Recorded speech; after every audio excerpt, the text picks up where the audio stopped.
I come from. Okay. Hello, everybody. I'm very happy to participate the World Traditional Medicine Forum, and I need to thank all of the participants from the world, and many thanks for the organizer of this conference from Netherlands. And I'm happy that we can communicate after coronavirus in this conference, and people cannot gathering in the conference room to talk about the Chinese medicine and traditional medicine. Okay. My topic, actually, I am a doctor. I am a practitioner of Chinese medicine. I am a PhD and postdoc of Chinese medicine. But I work in the faculty of Persian medicine in Iran, and I'm little familiar with the Persian medicine. So this is an opportunity for me to talk about the Persian medicine, to introduce Persian medicine, and little talk about the similarity and differences of Persian medicine and Chinese medicine. Actually, both Persian medicine and Chinese medicine are two old traditional holistic medicine, and there are a lot of communication between both of them through the Silk Road and for 1,000 years. And of course, there are some similarity and differences in the concept, in the basic foundation, in the practice way, practice method, and diagnosis method, and so on. And Persian medicine. Maybe you heard about the Persian medicine. Actually, Persian medicine has the different name in the different country. For example, in India, it's called Unani medicine.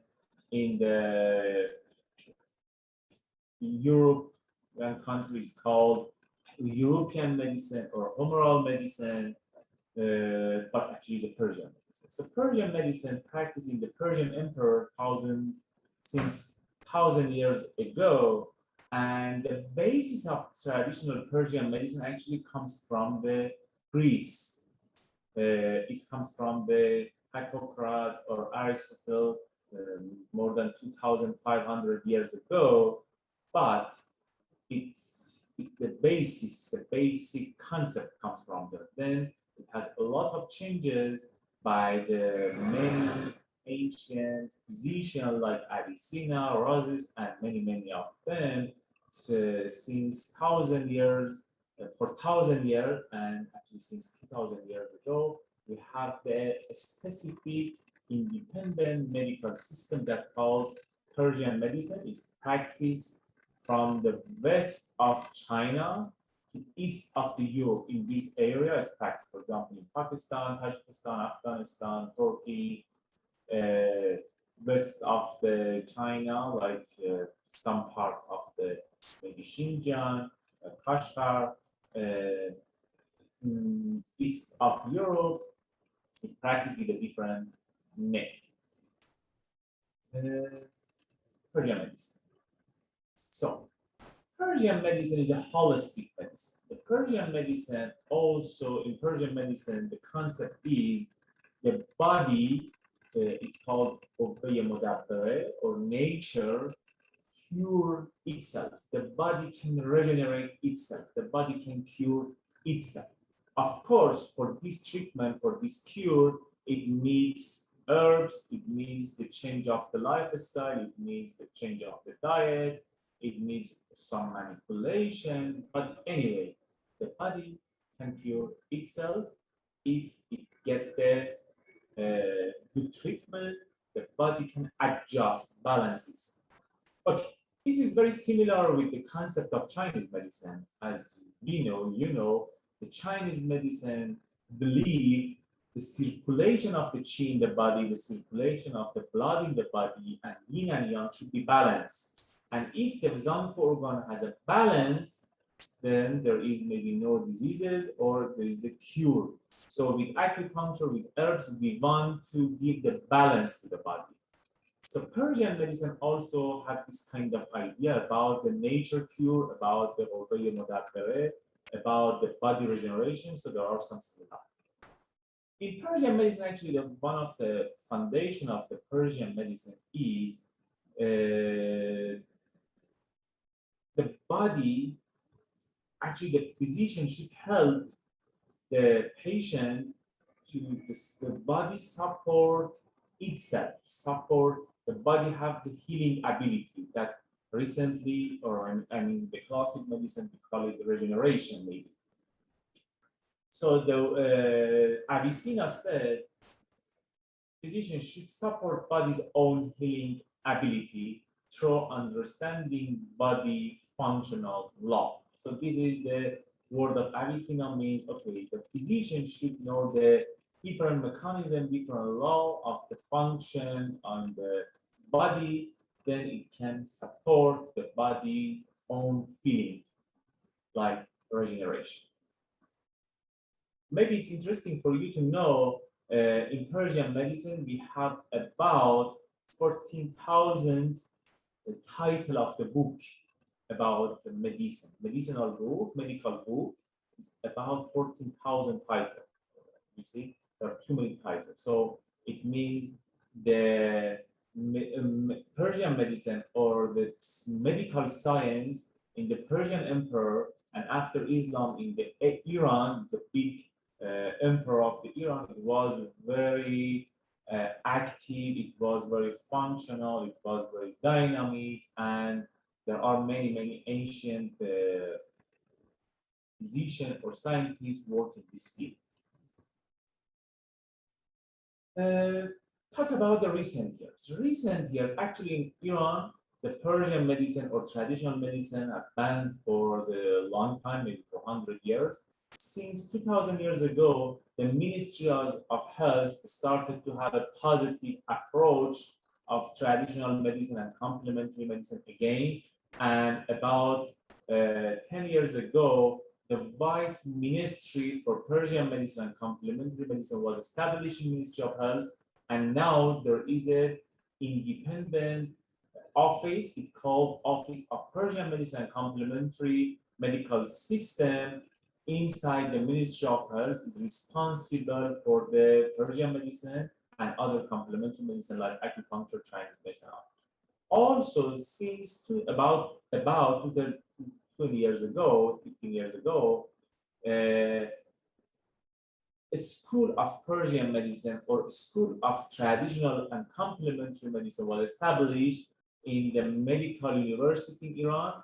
And recently, there are more than 20 or about 20 school or department of Persian medicine or complementary medicine or combination of Persian medicine and complementary medicine established and work in the medical university. Iran Medical University are belong to the Ministry of Health, and of course the Ministry of Health has a new approach to develop academic traditional medicine with the PhD degree for medical doctors. So medical doctor can participate in the exam.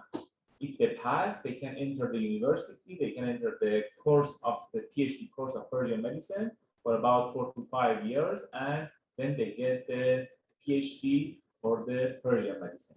Same for the pharmacy in the Persian medicine. It's called traditional medicine pharmacy. Also, the pharmacists can enter the university, get the PhD degree for the pharmacy. Also, we have another course like history of medicine as a master program. So this is actually the new or recent approach in Persian medicine. So Persian medicine, fortunately, is very active in Iran. In the many hospitals around Iran, especially the big university, we have the clinic of Persian medicine. There are a lot of private clinics around Iran, around the different cities in Iran. The doctor, the medical doctor, if they have a PhD degree of Persian medicine, or if they pass the short course of Persian medicine, they can practice on Persian medicine. And of course, there are a lot of pharmacy. They have the Persian medicine product. There are a lot of the factory. They produce the Persian medicine product. And there are a lot of this kind of academic or legal activity about the Persian medicine by supervision of the ministry. About the treatment, actually, about the treatment,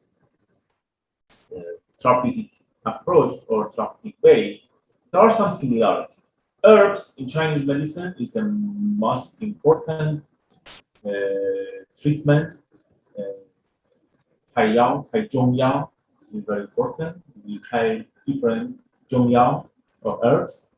In Persian medicine also, there are herbal prescription for the diseases. So herbs are the main treatment or herbal remedy are the main part of the Persian medicine and Chinese medicine. In Chinese medicine, there is acupuncture.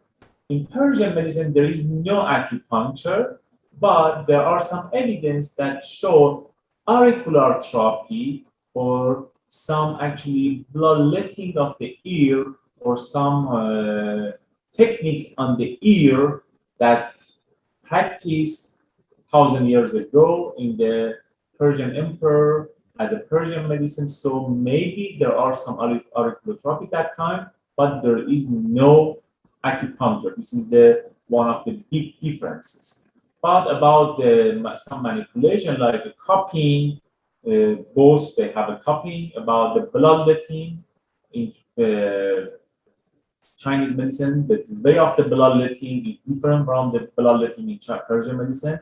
In Persian medicine, this bloodletting is called hijamat. So this is kind of a specific bloodletting. They let the blood comes out with some compressor or maybe with a cup, more than 50 milliliters, sometimes to 100 or 200 milliliters cc. But as you know, in Chinese medicine, this kind of bloodletting in Chinese medicine is just let maybe 1 or 2 drop comes out, or maybe 1 or 2 cc drop comes out. Actually, the blood comes out, not too much blood. So the blood comes out from a specific point, for example, jingle point, for example, some point in the air. So the bloodletting in Chinese medicine, the techniques, the concept, the basic is different with the bloodletting in Persian medicine. There is some specific technique in Persian medicine. It's called phlebotomy or fast. We don't have this kind of technique in Chinese medicine.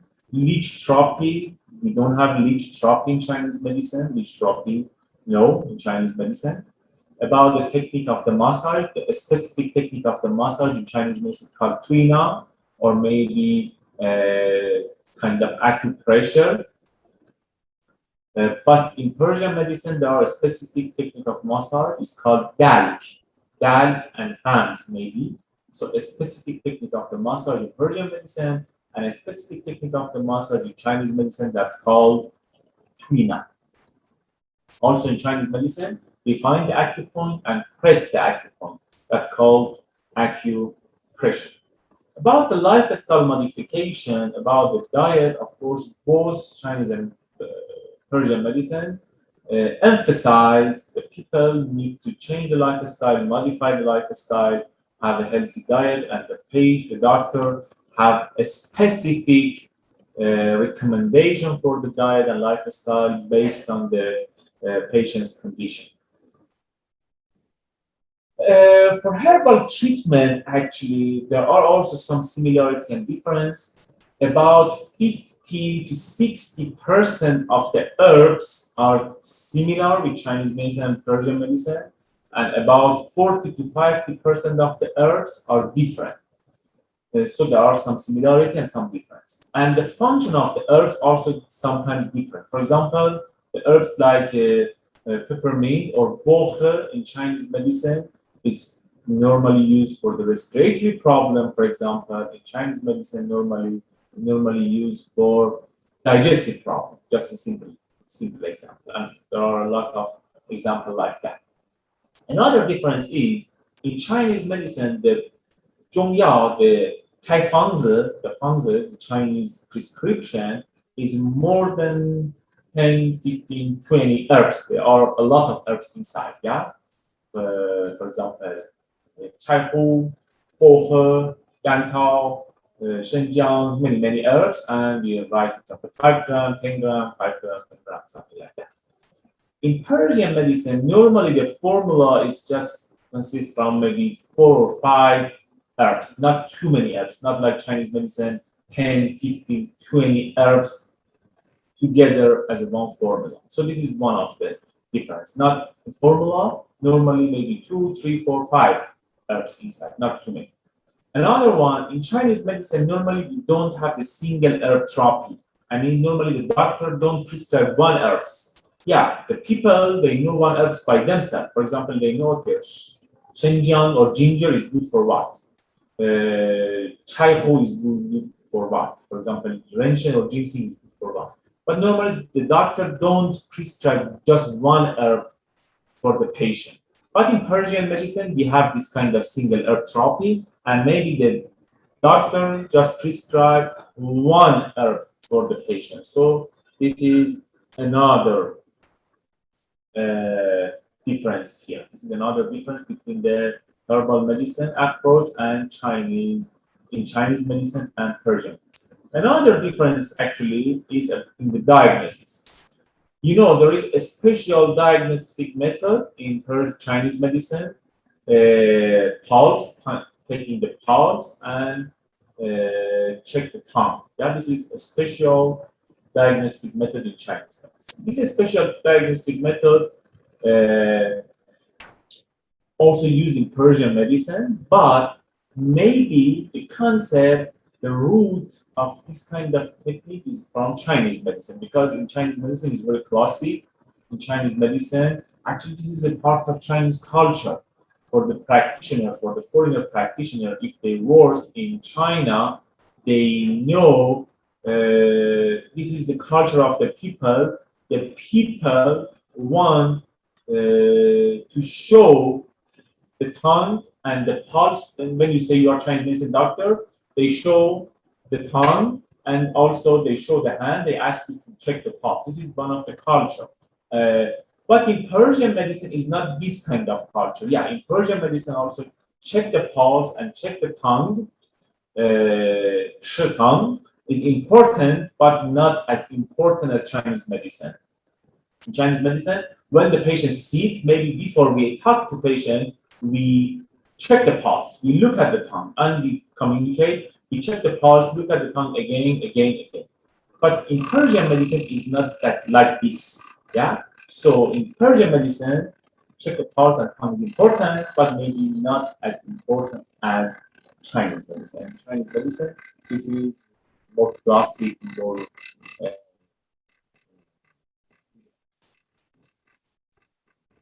the herbal function, as I said already, there are some similarity, there are some difference of the function of the herb, also about the nature. Maybe for some herbs, Persian medicine believe this is has a heat nature, hot nature. Maybe in Chinese medicine they believe it has a cold nature. These examples are not too many examples, just maybe few examples like that. About the pathogenesis, also there are some similarities and differences. In Chinese medicine, as you know, we have a heat, we have a summer heat, we have a fire, cold, cool, wind, flame, something like that. We have an excess and deficiency. In Persian medicine, maybe the concept of excess and deficiency is not the same as Persian Chinese medicine, and we don't have this kind of syndrome differentiation. For example, we say kidney Qi deficiency, kidney Yin deficiency. But in Persian medicine also there are kind of syndrome differentiation, and there are kind of combination of the different pathogenesis. For example, they said, okay, maybe this patient has a cold damp or cold wet in uterus. Yeah. So there are some similarity and some difference. Another difference is, for example, in Chinese medicine, we say there is a heat, there is a hot, there is a cold, there is a summer heat, there is a fire, there is a cold, there is a cool. But in Chinese Persian medicine, there is just cold and warm. We don't have, for example, fire, or we don't have a summer heat or like that. Or the concept of the wind in Chinese medicine and concept of the wind or ri in Persian medicine, there are, I can say they are different. They are not that, they are not very similar, they are different. Or the concept of the phlegm in Chinese medicine, a little different with the concept of the phlegm in Persian medicine. Or in Persian medicine, there is another word called nazle. This is different with something for Chinese medicine that we call damp or phlegm. So of course, there are some similarity and some differences here. About the syndrome differentiation. Syndrome differentiation is a root of diagnosis, the root of the treatment in Chinese medicine. When we want to practice Chinese medicine, we should do the syndrome differentiation. So it's very important to do the syndrome differentiation in Chinese medicine. And this is very important that we, for example, check the tongue, pulse, look the tongue, ask the question, and then we get the history and, for example, say, okay, this patient has a spleen Qi deficiency, this patient has a kidney deficiency, this patient has a liver vein, liver fire, something like that. But in Persian medicine, this kind of concept or this kind of diagnosis is a little different. For example, we say there is a maybe cold wet or cold damp in this organ, there is a little abnormality of the function of this organ, a little damp progression of this organ. So this is different with the syndrome differentiation that in Chinese medicine, for example, we say a spleen Qi deficiency, liver vein, liver fire. For example, okay, you have a patient with dysmenorrhea or amenorrhea or menstrual problem anyway. We say, for example, this is kidney gene deficiency. This is liver Qi stagnation. In Chinese Persian medicine, there are different things. That was about Chinese medicine. The Chinese Persian medicine, maybe we just say, for example, there is a damp cold in the uterus. So, of course, there are some differences in Chinese medicine. In general, we can say both Chinese medicine and Persian medicine, there are a specific, independent, holistic, traditional medicine approach with the long history. They try to balance the organ in the body by a specific way of the treatment. And the way of the treatment, of course, they have some, I mean, everything in Chinese medicine, Western, in Persian medicine, as you see, they have some similarity. For example, 4-element, 5-element, for example, Zanf organ or organs or a'za in Persian medicine. In the way of the diagnosis, way of the prescription of the herbs, way of the manipulation, way of the bloodletting, way of the massage, there are differences between Chinese medicine and Western medicine, and of course there are some similarity between them. And actually, both Chinese medicine and Western Persian medicine through the Silk Road has a lot of communication. They affect each other. They, for 1,000 years, they communicate with each other, and you can find, for example, some Chinese herbs in Iran, for example, darqin or cinnamon, and you can find some herbs, Persian herbs in China, for example, saffron or zanfeng or gancao, shirin bayan, that comes from Persia to China. I think it was interesting topic to a little comparison of both and to see what's the difference and what's the similarity. And actually, I hope that we can more and more communication with these two therapeutic way and find more differences or similarity and actually combine them. There's a question, can we combine Persian medicine and Chinese medicine? Yes, we can combine. But combine it doesn't mean you think in the Persian medicine way and you do the treatment in Chinese medicine way. No, this is wrong. If you want to do the treatment, you should think in the Persian medicine way and you do the treatment in the Persian medicine way. You think in the Chinese medicine way, you do the diagnosis in Chinese medicine way, you do the symptom differentiation in the Chinese medicine way, and you do the Chinese medicine based on Chinese medicine. You prescribe herb, Chinese herb based on Chinese medicine. You do acupuncture based on Chinese medicine. At the same time, you can prescribe Persian herbs based on Persian medicine. So we can say, yes, we can integrate Chinese medicine, Persian medicine, and classic medicine, but we should know Chinese medicine, prescribe acupuncture or herb, Chinese herb based on Chinese medicine. We can combine it with the prescription of herb based on Persian medicine. This kind of combination or integration is right. It's scientific and it's practical. But if you want to think in the Persian medicine way, with the Persian medicine philosophy, you want to do acupuncture, this is wrong, and it doesn't work. Same, if you want to think in the Chinese medicine way, and maybe you prescribe some Persian herbs, maybe it doesn't work that much. Thank you very much. I hope this lecture was useful for you, and I try my best to introduce Persian medicine and also talk about some similarity and differences of Chinese medicine. Hope after coronavirus pandemic, we can gather again together and see each other face to face. Thank you very much. Hope see you soon.